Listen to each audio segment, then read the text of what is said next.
RQ-180. Is the U.S. Air Force going all in on stealth drones?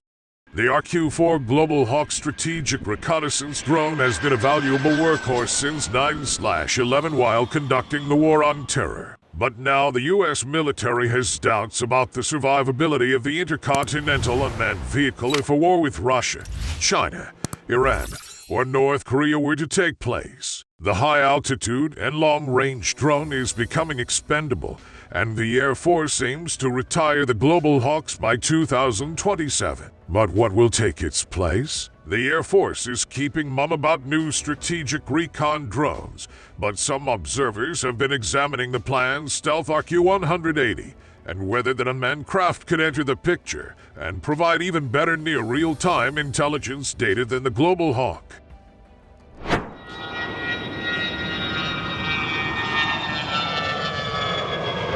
The Global Hawk has been a stalwart and long-serving unmanned aircraft with the modern Block 40 variants having entered service in 2013. It can fly to an altitude of 60,000 feet with a 34-hour mission time. The long-endurance Global Hawk has flown over 320,000 hours since 2001. The drone has conducted recon missions over Iraq, Afghanistan, Africa, and East Asia.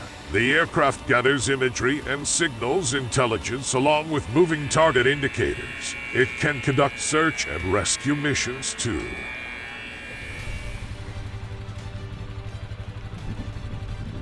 The Air Force has always ensured the Global Hawk remains in a low-profile status. I can attest to that from when I worked for the RAND Corporation. I was conducting a manpower and worker efficiency study on the Global Hawk for the Office of the Secretary for the Department of Defense. I was allowed to attend a site visit for the program at Wright-Patterson Air Force Base, but the brass would not let me see the aircraft, and even parts of the office cubicle sections were no-go areas. I was only allowed to work in a conference room.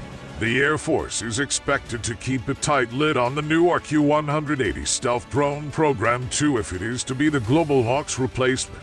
The Northrop Grumman RQ-180 Whitebat is thought to be able to penetrate contested airspace with its radar-evading, stealth capability. Its cranked kite-flying wing design and coating create more stealth attributes. Dario Leone, writing for Aviation Geek Club, had this to say: "It is optimized to provide protection from low and high-frequency threat emitters from all directions. The design also merges stealth with superior aerodynamic efficiency for increased altitude, range, and time on station. The clandestine UAS is also able to refuel mid-air."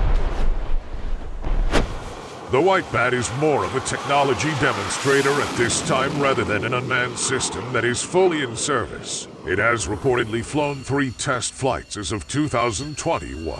This is a large twin-engine aircraft with an empty weight of 14,000 pounds. It is 131 feet long with a wingspan of 164 feet and a height of 34 feet. Its ceiling is expected to be 70,000 feet, and its range is over 2,400 miles.